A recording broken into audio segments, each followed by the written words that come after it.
over to the Senate Judiciary Committee, Chairman Grassley and Ranking Member Durbin, asking them and the other committee members to vote against Mr. Patel for FBI Director. In my view, he is probably the most unqualified candidate for the FBI directorship that I've ever seen. And, you know, there's reasons are legion. We're going to go through some of those today. And I know the Republicans on the Senate Judiciary Committee are likely to go ahead and vote to confirm him anyway, but I thought it was important to try and speak truth to power, and the letter is aimed at getting that done and making sure we let them know that we think he is not only bad for the FBI, but bad for national security and public safety, and also good for domestic enemies like the cartels in Mexico and criminal enterprises that are operating in the United States. I would note quickly before I turn it over that it's not just Democrats who are raising these concerns. You've heard that former Attorney General Bill Barr said when they talked about Patel becoming the deputy FBI director, it would happen over my dead body, was the statement that he made, and I think he published that in his book. Another one, John Bolton, former Trump NSA advisor, he demonstrated no policy aptitude at all. So these are words out of the mouths of Republicans, former Trump administration Republicans. I think it's very clear that we don't want an FBI director who's got an enemies list. We don't want an FBI director who sees his principal mission as a revenge tour. You know, James Brown, one of my favorite performers, has a song called The Big Payback. There's a place for that in funk in the dance floor, but not at the FBI. And with that, I'll turn it over to Representative McClellan, who represents the district in Virginia. Good afternoon, everyone. I am Congresswoman Jennifer McClellan. I have the privilege of representing Virginia's 4th Congressional District. And as you heard, we are here to raise the alarm of why our Senate colleagues should reject the confirmation of Kash Patel to be director of the FBI. In our letter to the Senate Judiciary Committee, we expressed our deep concerns over his lack of qualifications, over his history of inflammatory statements, but let me remind you what is at stake. The FBI stands as one of the most critical institutions in our democracy. It is tasked with defending our national security, and it is tasked with upholding the rule of law. The FBI director must be someone who is of unimpeachable character, impartiality, and have a deep commitment to the rule of law and the administration of justice. The FBI plays a critical role in protecting public safety, in upholding civil rights, and whoever holds this position is responsible for preventing national security threats, maintaining public trust, and uncovering schemes of fraud, abuse, and corruption. Kash Patel does not possess the temperament, the professional experience, or the characteristics necessary to do this critically important job. Now, I represent Virginia, which is home to the FBI Laboratory Investigation, the Operational Technology Division, the FBI Academy at Quantico, 2 FBI field offices, and we have thousands of Virginians who work for the FBI. And those agents who serve our nation and uphold the rule of law throughout their careers deserve better for an FBI director than Kash Patel. He has literally published an enemies list. And under the Trump administration, the Department of Justice has received detailed information about over 5,000 FBI agents who were involved in investigating the January 6th insurrection. These brave men and women took an oath to protect and defend the Constitution of the United States from enemies foreign or domestic. And just last week, the wife of one of those FBI agents who lives in Richmond detailed the fear and anxiety that they now must endure in a letter to the editor to one of the local publications in my district. And here is what she wrote. The decision to publicly name and punish these professionals does not only put their lives at risk, but also endangers their spouses, children, and loved ones. The fear we now live with is profound. The loss of anonymity has placed us in the crosshairs of political extremism, making even the most basic aspects of going to work, sending our children to school, interacting in our own communities, fraught with risk. Is this really what America has come to? Where the wives and children and husbands and loved ones of those people who dedicate and risk their lives to keep us safe fear for their own? No, that is not the nation we want to be. But time and time again, Mr. Patel has shown that he is a Trump sycophant who will come up with excuses and justifications to shield the president, enable his actions with no regard for their legality, and punish anyone who dares to speak up. He has tried to excuse President Trump's unauthorized transfer and storage of classified information to Mar-a-Lago. He promised to dismantle the FBI on day one and turn it into a museum to the deep state. And our FBI agents, the communities they keep safe, and the American people deserve better. They deserve assurances they will not be subject to political prosecution at the hands of a federal agent. And Mr. Patel has not proven that he can do that. With that, I'd like to hand it over to my colleague from Rhode Island, Congressman Seth Magaziner. Thank you very much to my colleagues, Congressman McClellan and Congressman Ivey, for convening us here today. I'm a member of the Homeland Security Committee. I served on that committee with Glenn, and I'm currently the ranking member for Counterterrorism, Intelligence, and Law Enforcement on the Homeland Security Committee. And we are here today to appeal one more time to any Republican senators. If you care about national security, if you care about public safety, if you care about our Constitution and our system of government, then vote no on Kash Patel. Vote no on Kash Patel, the most unqualified nominee in the history of the FBI. I want everyone to think for a moment about your hometown. In your hometown, would you feel good about a chief of police being hired who had never been a police officer before? Of course not. Yet Donald Trump is appointing someone to head the nation's most important federal law enforcement agency who has never worn a badge, never conducted an arrest, never served in law enforcement before. Woefully unqualified. Why is Donald Trump appointing someone so unqualified to lead the FBI? Because Donald Trump knows that Kash Patel will enact a political agenda on his behalf. We should not have a director of the FBI who has no law enforcement experience, who has a publicly published enemies list, who has threatened to jail members of the media simply for reporting that Joe Biden won the 2020 election, who has championed and fundraised for the January 6th rioters who attacked police officers in this very building. This is someone who is dangerous, who is unfit, and who must be rejected. The FBI plays an absolutely crucial role in combating terrorism, organized crime, drug trafficking, human trafficking, and more. It is too important an agency for someone so unqualified to come in and play political games with. That is why we are here today, and that is why we are calling on the senators to do the right thing and vote no. It is now my pleasure to introduce a colleague who serves on the Judiciary Committee, Sydney Kamlager-Dove. Thank you, Seth, and I want to thank Jen McClellan and also Glenn Ivey for leading this charge. My name is Sydney Kamlager-Dove. I represent California's 37th Congressional District.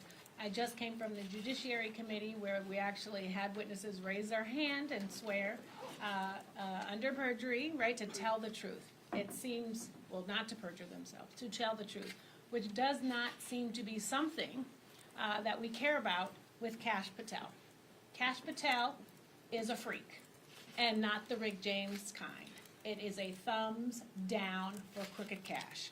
This is a guy who openly attacked the FBI and compromised its relationship with the intelligence community, and now he could be running the damn thing? That is just plain stupid. The baseline qualification for any leadership position should be respecting the organization and its employees, I mean, that is a very low bar. But like 99% of Trump's nominees, Kash Patel embodies the only two attributes needed to serve in this administration: complete unqualification and an unhealthy obsession with Donald Trump. And he takes the latter to a whole new level. The first time he served in Trump's administration, he took heat for being singularly focused on pleasing Trump.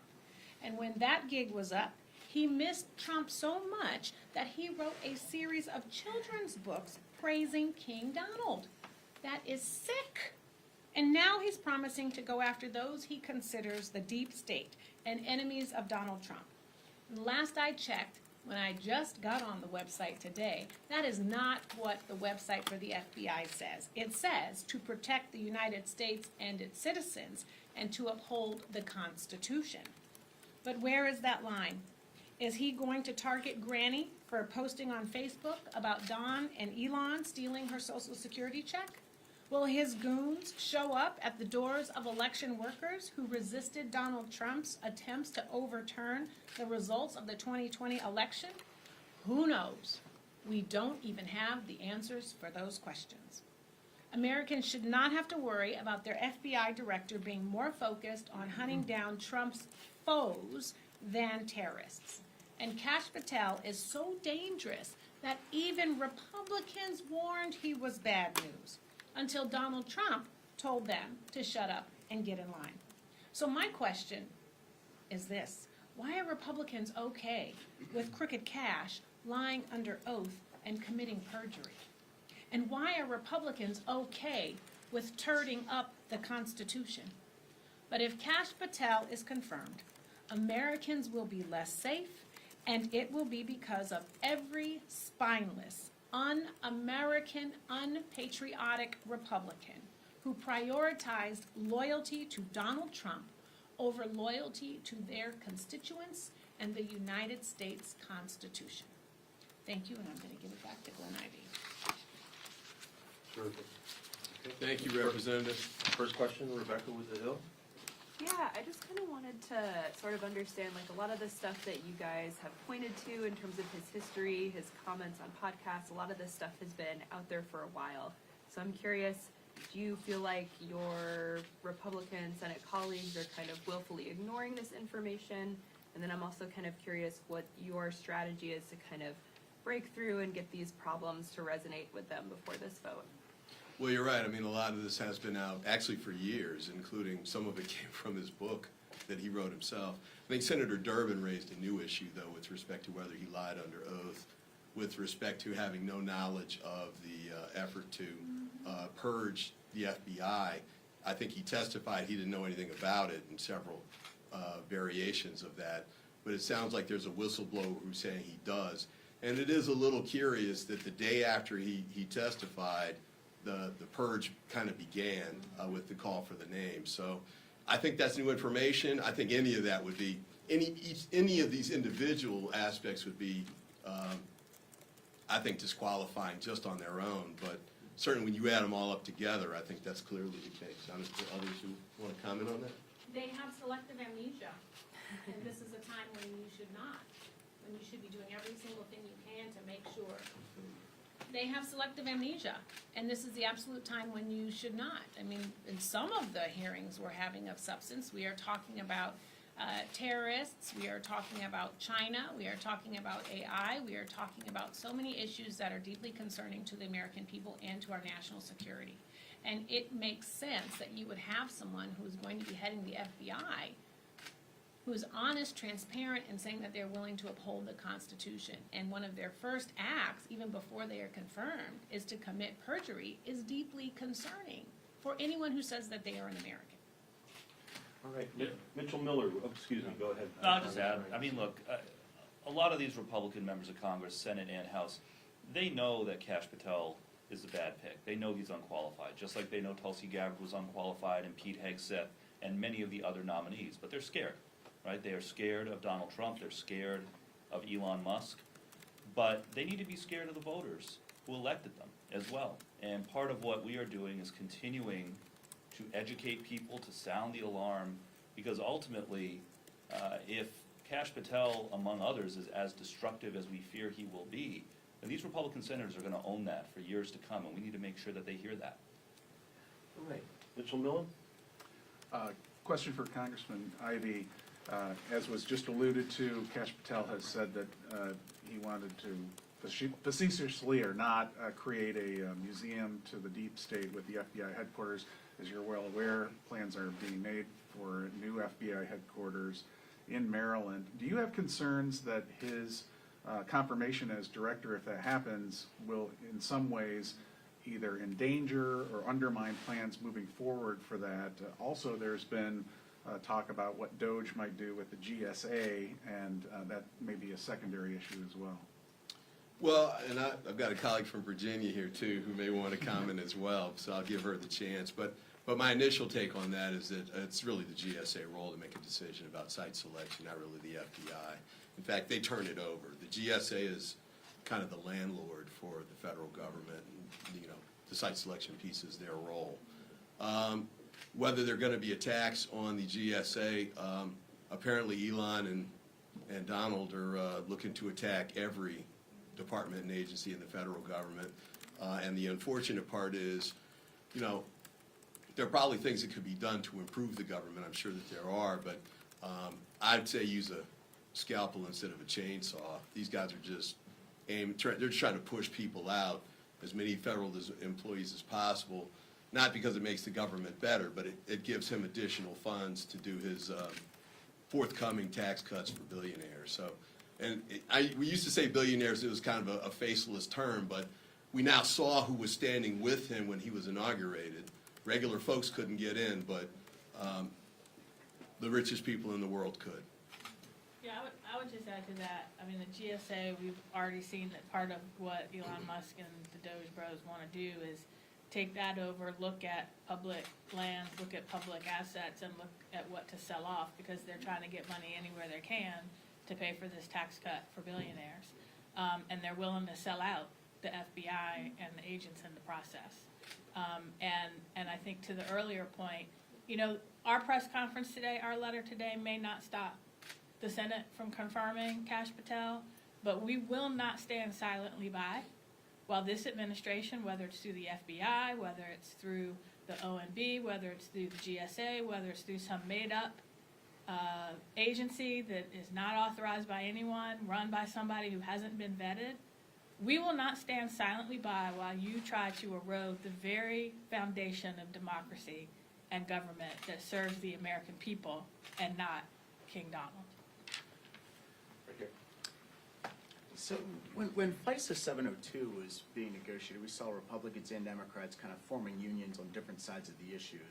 I think we could probably see DOJ reform and FBI reform attempted at some point this Congress. Do you think that's possible still? I mean, it's gonna come up again, the authorization. I mean, we're gonna have to deal with FISA, with 702 again, right? Because it was what, just a two-year extension. So honestly, standing up here, I don't know who's on what side. I mean, I know what side I was on, but we're gonna have to take it up regardless. Specifically Department of Justice or even FBI reform. You know, is that possible to partner with Yeah. the Republicans on, or is this Yeah, could look, be I an mean- issue with Kash Patel getting this job? I mean, certainly Kash Patel getting this job will make everything more complicated because, again, his interests are political, not policy. And yeah, no, it'll be a challenge. I think that the way to do reform is to have a debate out in the open and to compete on the basis of ideas, not to go in as an unelected billionaire and just start firing people left and right and asking people to basically fill out loyalty questionnaires because they happen to have been assigned to work on the January 6th investigation. Like, that's not reform. That is political retribution. It's tremendously damaging. It's not going to make the country more safe. It's not going to lower the cost of living, and it's not going to make us more secure. Yeah, and just kind of quickly on that point, I think I was one of the last members to make a final decision, certainly on the Judiciary Committee, before the floor vote, as to which way to go. And part of that was based on meetings that we had in the SCIF, where members of the Department of Justice, the FBI, National Security, came in and told me things, which I can't disclose now, obviously, but it really came down to whether you trust them or not. believe that they're telling you the truth, or are they just trying to hang on to the power that they have? And I trusted them in the decision that I made. Will I be able to trust the team that Trump's putting together at the Department of Defense, National Security, FBI? You got to be kidding me. I mean, you know, Patel took the fifth instead of testifying in front of a grand jury. And then they compelled him by immunizing him to testify. And then when they asked him about it at the Senate confirmation hearing, he refused to explain what he said, even though the rule that governs grand jury secrecy explicitly says that the witness can tell people what he said in the grand jury. He refused to state it. How can you trust somebody like that? I mean, it's just incredible to me. But that's where they are. Okay. Can you identify what? Nathan organization? Worcester, Epic Times. I'm wondering, once assuming he is confirmed, do you think that in the House you'll be able to launch an investigation, even something up to, given the example of the resolution to impeach Christopher Wray as FBI director, an impeachment? Do you mean you think Democrats can push that? I mean, well, we don't control the majority, so that's challenge number one. But first step, just to give you an example, last week in the Oversight Committee, Ranking Member Jerry Conley said, Elon Musk is doing all of these things across the board, doing all these investigations, going into highly classified and personal information. He's never had a confirmation hearing. He's never given a press conference. DOJ doesn't even have a website that gives any information about it. Why don't we get a subpoena, Mr. Chairman, and have him come and testify and explain what he's doing? And then yesterday he had the nerve in the Oval Office to talk about the importance of transparency. But do you think he's actually going to come up here? No. And of course, Comer's not going to issue a subpoena to make him come. So impeachment, if we could just get to transparency, disclosure, and accountability, that would be a big step in the right direction. But the Republicans in the House and the Senate aren't even for that, apparently. Did anyone else want to address that question? What's your name and Yeah, outlet? Torian Small with CBS News. To your point about the ability of what your party can and can't do, there's reporting out that suggests that grassroots allies are a bit frustrated with Democrats for not being able to combat the Trump administration more, especially as it relates to Patel. Senate Democrats, especially in that committee, have laid out this case against Patel in great detail, including Senator Durbin just recently sending a letter to investigate Patel to the Inspector General's office over the DOJ. What's your response to that, to these grassroots allies potentially growing more and more frustrated that you guys aren't doing more? Well, I agree. The only thing I would tweak on that is reach out to the Republicans, because they're the ones that are actually controlling what happens in the Senate, certainly with the confirmation votes. Most of these have been party line votes, that have been remotely controversial. And we just did a town hall meeting last night. I was doing it with Joyce Beatty in Ohio. And people were calling in saying, what can we do to help? And one of the things we said was, you've got 2 Republican senators in Ohio. Give them a call. Let them know how you feel about what's going on and the need to, in this instance, vote against someone who's going to make the United States less safe, vote against someone who is a green light to our enemies overseas to try and take steps against us, vote against someone who doesn't really know how to take on the traffickers and the cartels, and vote against someone whose primary mission isn't to keep the country safe, but to launch a retribution tour against Donald Trump's perceived enemies. We need to keep fighting. We need to make sure we do more here in the Congress to keep it going. The courts have been great. I think there are 55 cases roughly, and I believe there's at least 8 injunctions. I don't think any injunctions have been denied anywhere in the United States, so we need to keep building on that. And then the public pushes that we've made, the rallies and the things, this is not so much just on this nomination, but on the attack on government workers has been gaining some ground too. Yeah, and I would add on that if there's one thing in life that is certain other than death, it's math. And 218 is always greater than 215. And we need 3 House Republicans to do the right thing for the American people on this and any other issue on the House side. And we need Republicans in the Senate side to put the American people over politics and do the right thing. And so we are using the tools that the Constitution gives members of Congress in the minority party the ability to use. Those are not the only two tools that we as Americans have. And grassroots activists have an important role to play, making their voice heard, especially putting pressure on Republicans.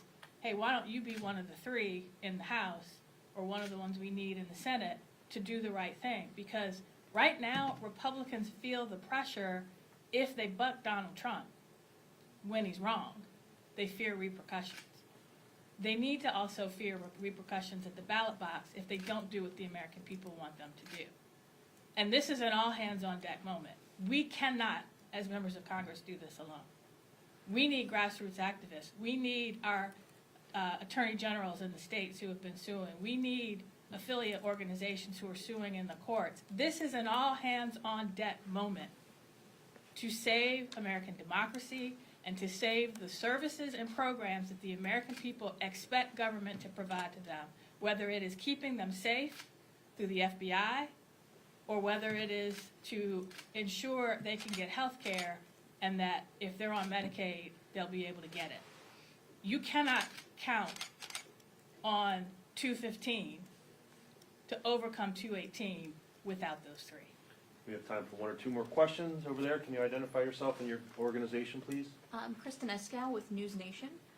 Looking at what happened with Chris Wray leaving his role before the end of his term, assuming that in a few years there's a Democratic president who may not want to keep Kash Patel around should he be confirmed, are you concerned about this position moving away from the 10-year terms, or do you think it should be a position where perhaps each president can choose their own FBI director?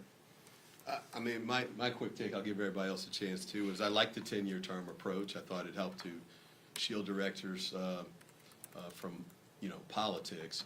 So we don't want them turning over just with every administration.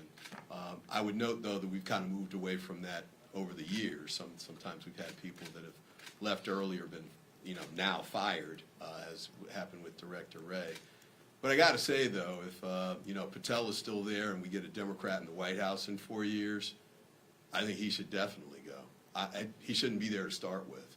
And, a guy with this kind of conduct who wouldn't even be allowed to be an FBI agent. This is almost as bad as the DOD scenario where the Secretary of Defense would have gotten washed out as a private for the conduct that he exhibited that was demonstrated at the confirmation hearings. I think he replaced those guys. Now, I'll stop there. I'll give everybody else a chance if they want to as well. Well, I would just add that we are not in normal times. And so there's a false premise where folks are asking us normal questions and wanting us to behave normally when we are walking right into a constitutional crisis. There is nothing that is happening from the Republicans that is normal. And every single person should be afraid. They should be afraid that they will have no more rights, no more freedoms. They will have no more eggs. They will have no more privacy. They will have no more access to the government, to services that they deserve. Because the folks who are coming in, who are getting confirmed, are more interested in pleasing Donald Trump than they are in building up the United States. And my question is, not one person has said, I love this country. I'm here to fight for this country. Not one of them who is getting confirmed has said that. You asked about FISA. I mean, we've been here for over a month. They have the White House, the Senate, and Congress. We should be having substantive bills coming to the floor every single day. Donald Trump told them to work it out, and they're running up into their conferences, and who knows what they're doing, but they are not bringing substantive bills like that to the floor. They don't have a plan other than making sure that they say yes to Donald Trump. And Donald Trump's plan is to make them irrelevant and to govern by executive order. That is not normal. Okay, folks, we appreciate your time, and we know you're trying to wrap up, so thanks again for coming. And any final words from the members here, and then we'll wrap up and conclude our press conference.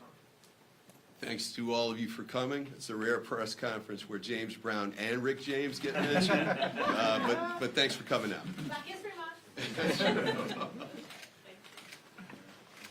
Thanks, everybody. There's a copy of the letter in the press release, so if you need to access that and look at it. It's in the press release that you all got. Very cool, thank you.